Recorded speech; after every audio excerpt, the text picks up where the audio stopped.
पुनरुत्थान आणि जीवन मीच आहे असे म्हणणाऱ्या येशू ख्रिस्ताच्या मधुर नावात आपणास सलाम. उपासना कार्यक्रमामध्ये आपले हार्दिक स्वागत. प्रियांनो, आज आपण मार्करूत शुभवर्तमान याच्या शेवटच्या अध्यायाचे अध्ययन करणार आहोत. मागील कार्यक्रमात आपण पाहत होतो की येशूला वधस्तंभावर खिळण्यात येते. आज आपण येशूचा मृत्यू, उत्तरक्रिया, पुनरुत्थान आणि त्याचे स्वर्गारोहण या घटना पाहणार आहोत. तर मग चला प्रियांनो, आपण आपल्या अध्ययनाची सुरुवात करूया. श्रोत्यांनो, ह्या दिवसांमध्ये आम्ही मार्करूत शुभवर्तमानाचे अध्ययन करीत आहोत. 15व्या अध्यायाच्या 34 वचनांपर्यंत आम्ही अध्ययन संपवलेले आहे आणि आज 15वा अध्याय 35 पासून पुढे आम्ही अध्ययन चालू ठेवणार आहोत.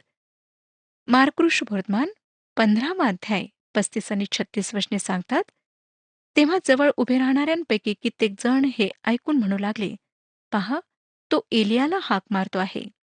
आणि कोणी एकाने धावत जाऊन स्पंज आंबेने भरला आणि बोरूच्या टोकावर ठेवून त्याला चोखाव्यास दिला आणि म्हटले, असू द्या, एलिया ह्याला खाली उतरवायस येतो की काय हे पाहू. त्याने जे म्हटले त्याविषयी श्रोत्यांनो जमावाची गैरसमजूत झाली. त्यांना वाटलं की प्रभू येशूने एलियाला बोलावले आणि ते म्हणाले, पाहूया की एलिया येतो किंवा नाही. त्यांनी त्याला आंबेने भरलेला स्पंज चोखाव्यास दिला. त्याने भविष्यत्वाणी पूर्ण व्हावी म्हणून ते घेतले. कारण स्तोत्रसंहिता 69 अध्याय 21 वचन सांगते, मला अन्न म्हणून विष खावयास दिले, तहान भागविण्यास मला आंब दिले. 37 आणि 38 वचने पुढे सांगतात, मग येशूने मोठ्याने आरोळी मारून प्राण सोडिला. तेव्हा पवित्र स्थानातील पडदा वरपासून खालपर्यंत फाटून दुभागला.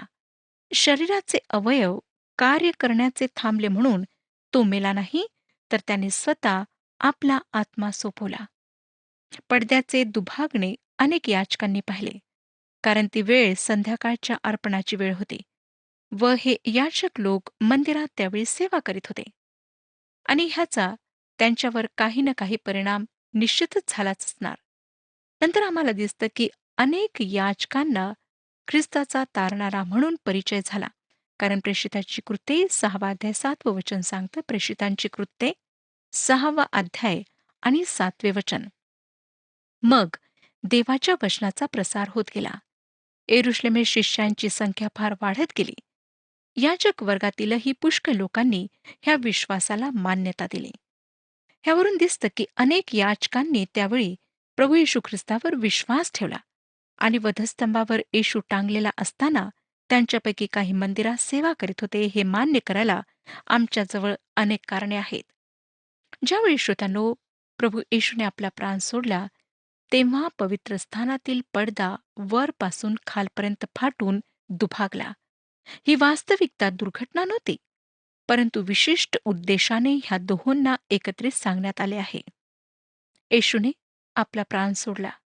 जोपर्यंत त्याने आपला आत्मा सोपवला नाही, तो मरू शकला नाही. त्याचे अवयव निष्क्रिय झाले म्हणून तो मेला नाही. ह्याचाच अर्थ की तो आमच्यापेक्षा फार वेगळ्या प्रकारे मेला. त्याने शेवटला श्वास घेतला नाही, परंतु स्वतःचा प्राण त्यागला. ह्यामुळे शारीरिक रूपाने सुद्धा त्याचा मृत्यू एकदम आगळा होता. त्याच क्षणी पडदा 2 भागात दुभागला. पडदा ख्रिस्ताच्या मानवतेविषयी सांगतो. लेवीच्या पुस्तकात ह्या पडद्याविषयी अधिक सांगण्यात आले आहे, कारण लेवीय निवास मंडपातील सेवेशी संबंधित आहे. तो पडदा ख्रिस्ताच्या मानवतेविषयी सांगतो. त्यात फार विलक्षण असा संदेश आहे. त्याच्या मृत्यूमुळे श्रोतांनो आम्ही देवाजवळ आलोत, त्याच्या जीवनामुळे नाही. 39वं वचन बघा. मग त्याने अशा प्रकारे प्राण सोडला हे त्याच्या समोर जवळच उभे राहिलेल्या शताधिपतीने पाहून म्हटले, खरोखर हा माणूस देवाचा पुत्र होता. हा रोमी होता आणि मूर्तीपूजक होता व त्याचे काम लोकांना वधस्तंभावर खेळण्याचे क्रूरतापूर्वक काम होते.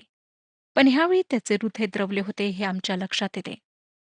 त्या ठिकाणी काही स्त्रिया सुद्धा होत्या, त्यांच्याविषयी आम्हाला सांगण्यात आलेले आहे. 40 आणि 41 वचने. काही स्त्रियाही दुरून पाहत होत्या.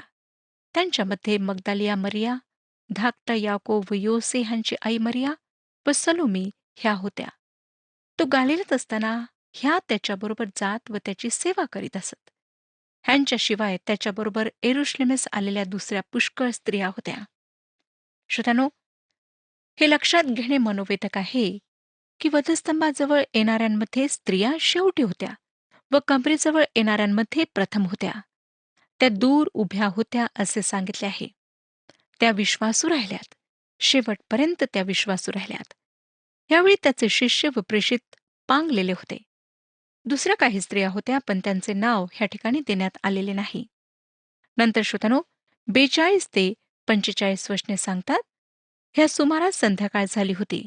हा तयारीचा दिवस म्हणजे शब्बाताच्या आदला दिवस होता. म्हणून अरिमथाईकर योसेफाने हिंमत धरून पिलाताकडे आत जाऊन येशूचे शरीर मागितले. हा न्यायसभेचा एक प्रतिष्ठित सदस्य असून स्वतः देवाच्या राजाची वाट पाहत होता. तेव्हा तो इतक्यात कसा मेला ह्याचे पिलाताला नवल वाटले आणि त्याने शताधिपतीला बोलावून घेऊन त्याला विचारिले, त्याला मरून बराच वेळ झाला की काय? शताधिपतीकडून ते कळल्यावर त्याने ते शव योसेफाच्या स्वाधीन केले. त्याला पुरण्याची जबाबदारी देण्यात आली होती आणि हा न्यायसभेचा सदस्य होता. मोठी हिंमत करून तो ह्यावेळी पुढे येत आहे. तो येशूचा शिष्य म्हणून पुढे येत आहे, कारण तो परमेश्वराच्या राज्याची वाट पाहत होता. तो इतक्या लवकर कसा मेला ह्याचे पिलाताला आश्चर्य वाटले. त्यांच्या रीतीप्रमाणे ज्याला वधस्तंभावर खिळण्यात येई ती व्यक्ती खूप वेळ मरणाशी झुंजत असे. पुष्कळदा काही दिवस सुद्धा लागत असत आणि हळूहळू त्या व्यक्तीला मृत्यू येत असे. ही अमानवीय क्रूर अशी छळाची रीती होती. ह्यामुळे पिलाताला आश्चर्य वाटले व त्याने विशेष चौकशी केली. येशूने प्राण सोडला हे पाहणे आमच्यासाठी महत्वाचे आहे. शेवटल्या काही तासात कैद्यांचे पाय ते मोडून टाकत असत, ज्यामुळे त्या व्यक्तीचे मरण लवकर होत असे. परंतु श्रोत्यानो, येशू आधीच मरण पावला होता व त्याचे पाय तोडण्याची त्यांना आवश्यकता पडली नाही. ही सुद्धा त्याच्याविषयीच्या केलेल्या भविष्यद्वाणीची परिपूर्तता होती की त्याचे हाड मोडणार नाही. निर्गमचे पुस्तक 12वा अध्याय आणि 46वा वचन सांगतं, यज्ञपशूचे एकही हाड तोडू नये.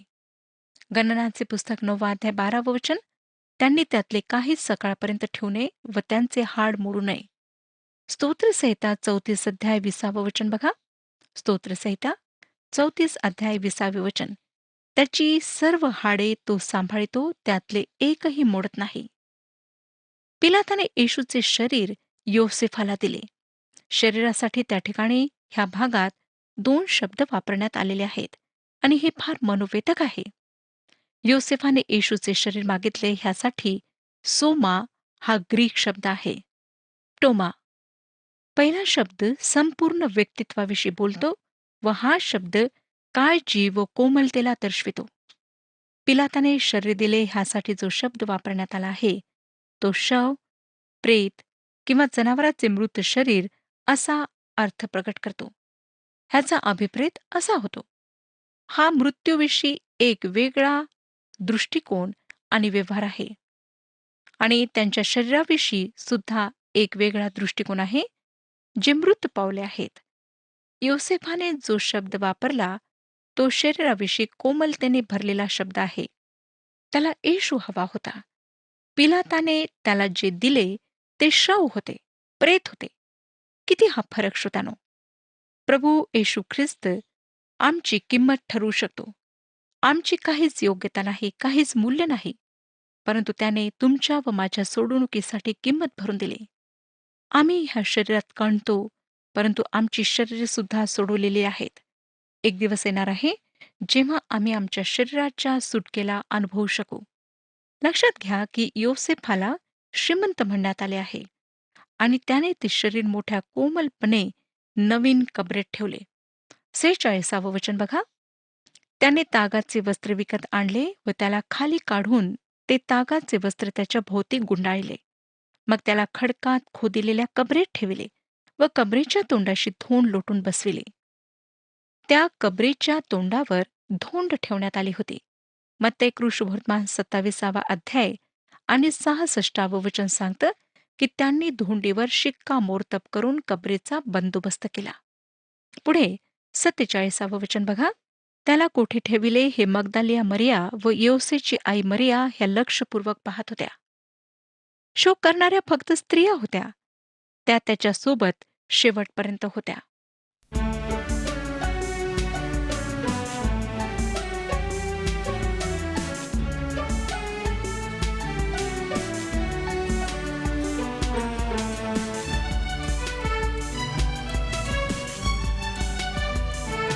पाहिला का प्रभू ख्रिस्त खिळलेला खांबावरी.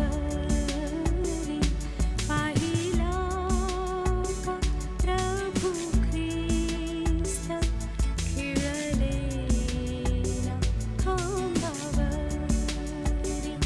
पाहिले का खिळवून पदी दया पूर्ण कर.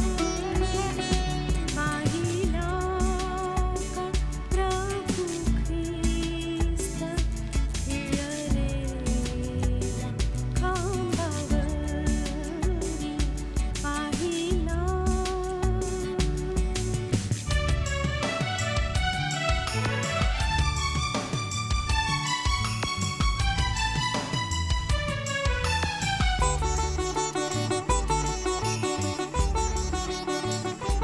पाहिला का कंटकांचा मुकुट रुतलेला शिरी.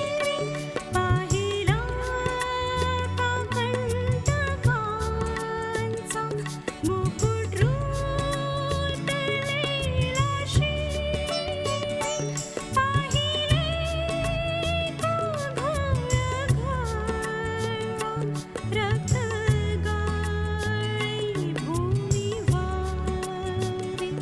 पाहिला का प्रभू ख्रिस्त खिळलेला खांबावरी. पाहिला.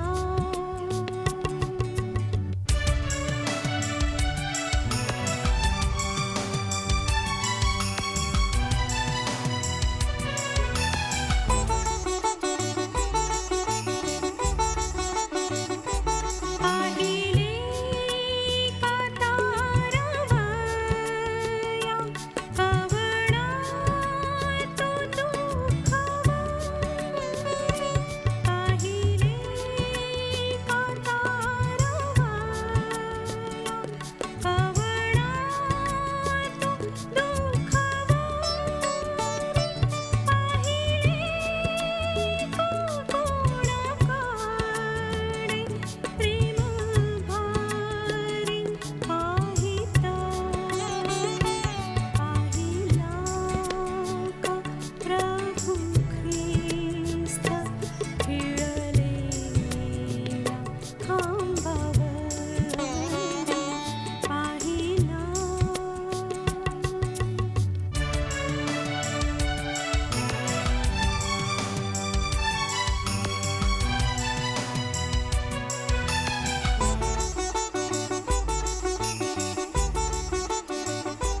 पाहिली का प्रीती अशी जगी कधी स्वप्नित.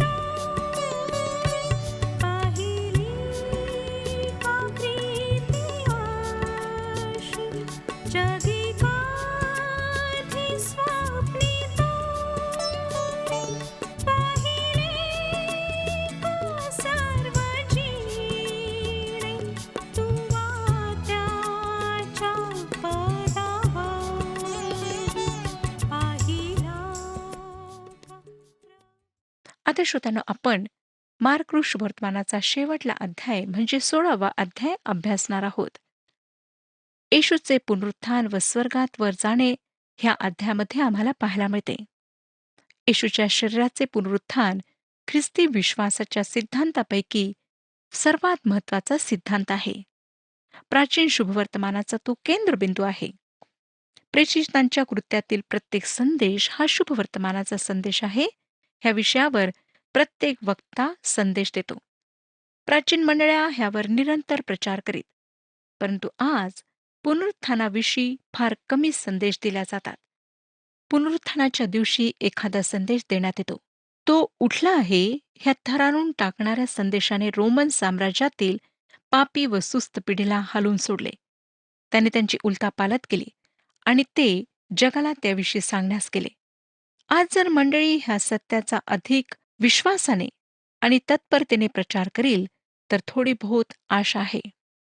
ह्या अध्यायावर बऱ्याच मोठ्या टीकाकारांनी टीका केली व 9 ते 20 वचनांविषयी अधिक टीका करण्यात आली.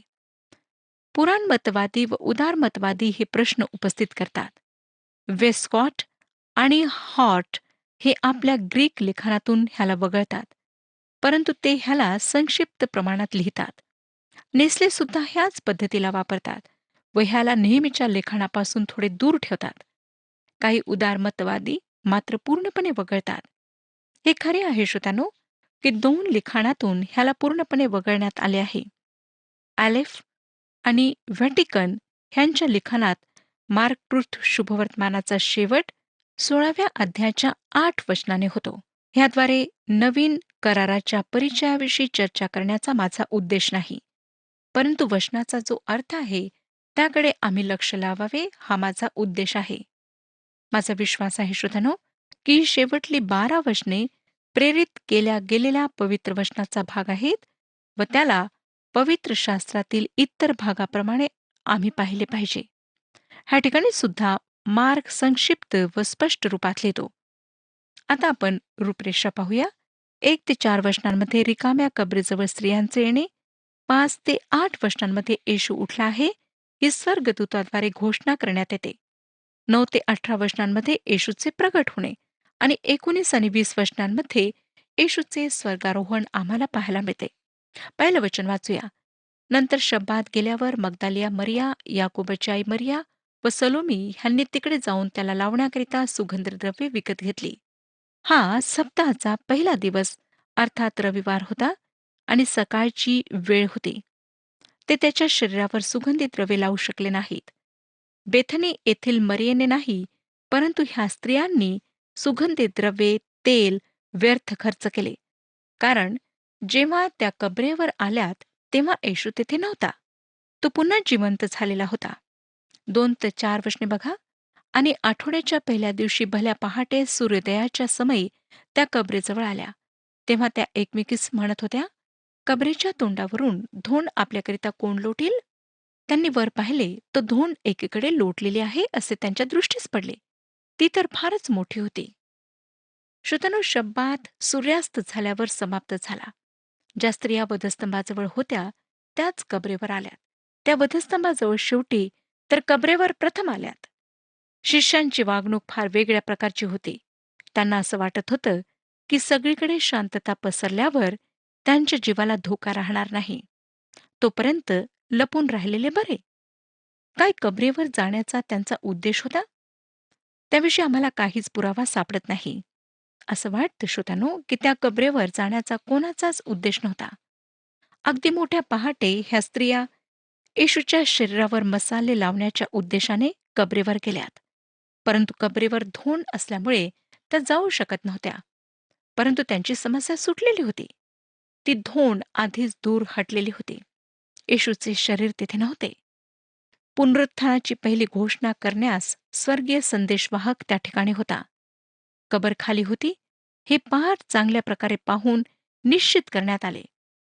हा पुरावा इतका भक्कम होता श्रोत्यानो की कोर्टाच्या कायद्याद्वारे सुद्धा तो स्वीकारला जाईल. 5 ते 7 वचने. मग कबरेच्या आत त्या गेल्या तेव्हा पांढरा झगा घातलेल्या एका तरुणाला उजव्या बाजूस बसलेले पाहून त्या चकित झाल्या. तो त्यांना म्हणाला, चकित होऊ नका. वधस्तंभावर खिळलेल्या येशू नासरेतकराचा शोध तुम्ही करीत आहात. तो उठला आहे, तो येथे नाही. त्याला ठेविले होते ती ही जागा पहा. तर जा, त्याच्या शिष्यांना व पेत्राला हे सांगा की तो तुमच्यापुढे गालिलात जात आहे. त्याने तुम्हाला सांगितले होते त्याप्रमाणे तो तेथे तुमच्या दृष्टीस पडेल. रिकाम्या कबरेची वास्तविकता अभ्यासण्यास चारही शुभवर्तमानांना आम्हाला एकत्रित ठेवावे लागेल. काही वास्तविकता मत्तेमध्ये व दुसऱ्या योहानाच्या शुभवर्तमानामध्ये सापडतात. स्त्रियांना शिष्यांना त्यांनी जाऊन सांगावे असे सांगण्यात आले. ह्या स्त्रियांना किती आश्चर्य वाटले असेल ह्याची आपण कल्पना करू शकता. त्या एकदम स्तब्ध झाल्या होत्या. 8वं वचन, मग त्या बाहेर निघून कबरेपासून पळाल्या, कारण त्या कापत होत्या व विस्मित झाल्या होत्या. त्यांनी कोणाला काही सांगितले नाही, कारण त्या भयभीत झाल्या होत्या.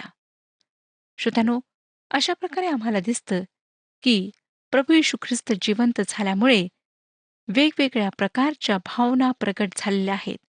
ह्या स्त्रिया विस्मित झाल्या होत्या, घाबरलेल्या होत्या आणि त्यांनी जे काही पाहिले होते त्यावर विश्वास बसला नाही. 9 ते 12 वचने. आठवड्याच्या पहिल्या दिवशी प्रातःकाळी त्याचे पुनरुत्थान झाल्यावर त्याने पहिल्या प्रथम मग्दालिया मरिया हिला दर्शन दिले. हिच्यामधून त्याने 7 भूते काढली होती. तिने जाऊन हे वर्तमान त्याच्याबरोबर पूर्वी असलेल्या आणि आता शोक करीत व रडत असलेल्या लोकांना सांगितले. आता तो जिवंत असून तिच्या दृष्टीस पडला होता हे ऐकून त्यांनी विश्वास ठेविला नाही.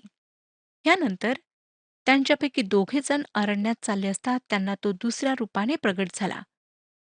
मार्क फार चांगल्या प्रकारे स्पष्ट करतो की तो आपल्या शुभवर्तमानाच्या कालक्रमानुसार घटना ठेवित नाही, परंतु आता मात्र तो त्यानुसार सांगत आहे.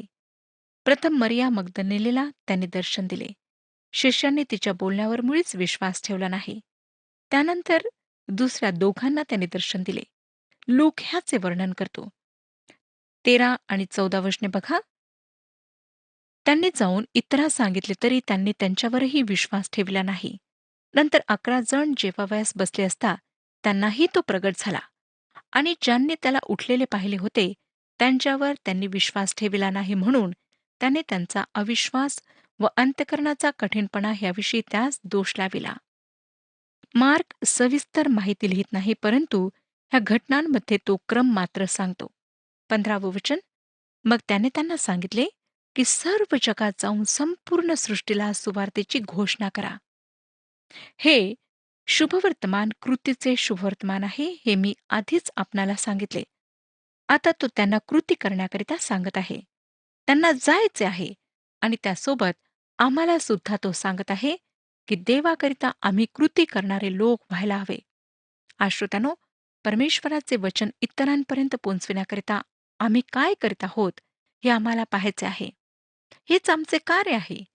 ह्या सुवार्ता प्रसारात आमचा काही ना काही भाग असायलाच हवा. 16वं वचन, जो विश्वास धरितो व बप्तिस्मा घेतो त्याचे तारण होईल. जो विश्वास धरीत नाही तो शिक्षेस पात्र ठरेल. जे लोक येशूचा नकार करतात त्यांचा अनंत काळासाठी नाश ठेवलेला आहे. योहान शुभवर्तमान 3 अध्याय 36 वचन सांगतं, जो पुत्रावर विश्वास ठेवतो त्याला सार्वकालिक जीवन प्राप्त झाले आहे. परंतु जो पुत्राचे ऐकत नाही त्याच्या दृष्टीस जीवन पडणार नाही, पण देवाचा क्रोध त्याच्यावर राहतो. 17 आणि 18 वचने बघा. आणि विश्वास धरणाऱ्यांबरोबर ही चिन्हे असत जातील. ते माझ्या नावाने भूते काढतील, नव्या नव्या भाषा बोलतील, सर्प उचलतील व कोणताही प्राणघातक पदार्थ प्याले तरी तो त्यांना मुळीच बाधणार नाही. त्यांनी दुखनायतांवर हात ठेविले म्हणजे ते बरे होतील. आपल्याला जर ह्या चिन्हरूपी देणग्या स्वीकारायच्या असतील तर आपणाला त्या सर्व घ्याव्या लागतील. मी आपणाला काय सांगू पाहते? सुवार्ता प्रसारा मागोमाग ही चिन्हे आहेत, परंतु सुवार्ता प्रसार चालू ठेवण्याकरिता मात्र ही चिन्हे देण्यात आलेली नाहीत. प्राचीन मंडळात ही चिन्हे लुप्त झालीत, परंतु आजही काही प्राचीन मंडळांमध्ये आम्हाला ह्या गोष्टी आढळतात. पहिल्या शतकात त्याच्या शेवटी ह्या चिन्हांच्या देणग्या प्रेषितांचा अधिकार नव्हत्या. योहानाचे 2 पत्र आणि 10वे वचन सांगते, हे शिक्षण न देणारा कोणी तुम्हाकडे आला तर त्याला घरात घेऊ नका व त्याचे क्षेमकुशल विचारू नका. आजच्या घडीमध्ये देवाचे वचन एक फार मोठे चिन्ह आहे. 19 आणि 20 वचने बघा. ह्याप्रमाणे त्यांच्याबरोबर बोलल्यानंतर प्रभू येशू वर स्वर्गात घेतला गेला आणि तो देवाच्या उजवीकडे बसला. त्यांनी तेथून निघून जाऊन सर्वत्र घोषणा केली. प्रभू त्यांच्याबरोबर कार्य करीत होता व घडणाऱ्या चिन्हांच्याद्वारे वचनाचे समर्थन करीत होता. श्रोत्यानो, हे मार्कने केलेले एक संक्षिप्त विधान आहे, जे आम्हाला त्याचे स्वर्गात जाणे व वर्तमान काळात देवाच्या उजव्या हाताला बसून तो करीत असलेली सेवा ह्याविषयी सांगते. सर्वांना सुवार्थ प्रसार करण्यास शिष्य गेलेत व प्रभूने त्यांच्यासोबत राहून देवाचे वचन चिन्हाद्वारे कायम केले. लक्षात घ्या की हे कृती पूर्ण शुभवर्तमान आहे. आज आम्ही सुद्धा देवाकरिता कृती करणारे लोक व्हायला हवे. पुष्कळदा आम्ही हातावर हात धरून दुसरे लोक काय करतात हे पाहत बसतो, परंतु आम्हाला असे करण्याकरिता सांगण्यात आलेले नाही. आम्हातील प्रत्येकाला कृती करायची आहे, प्रत्येकाला शुभवर्तमान सांगायचे आहे आणि प्रत्येकाला प्रभू येशू ख्रिस्ताजवळ आणायचे आहे. होय श्रोत्यानो, प्रभू येशू ख्रिस्ताजवळ आल्याशिवाय कोणाचेच तारण शक्य नाही. आम्ही प्रभू येशू ख्रिस्ताच्या द्वारेच परमेश्वराप्रत पोहोचू शकतो. तोच एक मार्ग आहे. म्हणून त्याच्याजवळ या. परमेश्वर ह्या विषयात आपले मार्गदर्शन करू आणि आपणाला आशीर्वाद देऊ. हा कार्यक्रम आपणास आवडला काय?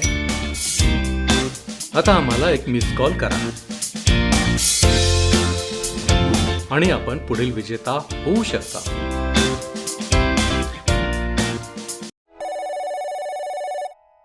प्रियांनो, येशूने आधीच सांगितल्याप्रमाणे सर्व गोष्टी घडल्या. त्याने आपले बलिदान केले, परंतु मरणाची नांगी मोडून तो जिवंत झाला आणि खऱ्या अर्थाने त्याने सांगितले तसे तो पुनरुत्थान आणि जीवन झाला. आमच्या पापांची शिक्षा त्याने भोगली, पण आम्हाला मात्र जीवन आणि तेही सार्वकालिक जीवन देऊ केले. फक्त आम्हाला त्यावर विश्वास ठेवायचा आहे. त्याने जे काही आमच्यासाठी केले त्याचा स्वीकार करायचा आहे. प्रियांनो, आज आपण मार्कुस शुभवर्तमान याचे अध्ययन पूर्णपणे संपविले आहे. उद्यापासून आपण जुन्या करारातील लेवीय या पुस्तकाचे अध्ययन सुरू करणार आहोत. माझी खात्री आहे आपण सर्व यामध्ये सहभागी व्हाल. आपण प्रार्थना करू. प्रभूजी, आम्ही तुझे उपकार स्तुती करतो, तुझ्या नावाला धन्यवाद देतो बापा. प्रभू येशू ख्रिस्ताने आमची ओळख होऊ दिलेली आहेस आणि या दिवसांमध्ये ज्या गोष्टी आम्ही शिकलो त्याच्यामध्ये आम्हाला कळलेलं आहे की प्रभू येशू ख्रिस्ताचं जीवन त्याने आम्हासाठी दिलेलं आहे. त्या वधस्तंभावरती तो मरण पावला आणि तिसऱ्या दिवशी मरणातून पुन्हा जिवंत झाला. आज तो जिवंत आहे. आज तो आम्हा प्रत्येकासाठी कार्य करीत आहे आणि आम्हा प्रत्येकाच्या द्वारे तो अपेक्षा करतो की आम्ही आमचा मार्ग बदलावा. होय प्रभूजी, आम्ही तुझी स्तुती करतो, तुला धन्यवाद देतो बापा की गेल्या काही दिवसांमध्ये आम्ही मार्कुस शुभवर्तमान या संपूर्ण पुस्तकाचा अभ्यास करू शकलेलो आहोत. आम्हाला ख्रिस्ताचं जीवन त्याच्याद्वारे कळलेलं आहे आणि म्हणून प्रभू परमेश्वर या सगळ्या गोष्टी आमच्या अंतःकरणामध्ये साठवून आम्ही आमच्या जीवनामध्ये जगण्याचा प्रयत्न करीत आहोत. तो आम्हा प्रत्येकाला सहाय्य कर. येशू ख्रिस्त आमचा प्रभू याच्याद्वारे मागतो म्हणून तो ऐक. आमेन. आपला प्रभू व तारणारा येशू ख्रिस्त याच्या कृपेत व ज्ञानात वाढत जा. प्रभू तुम्हासह असो.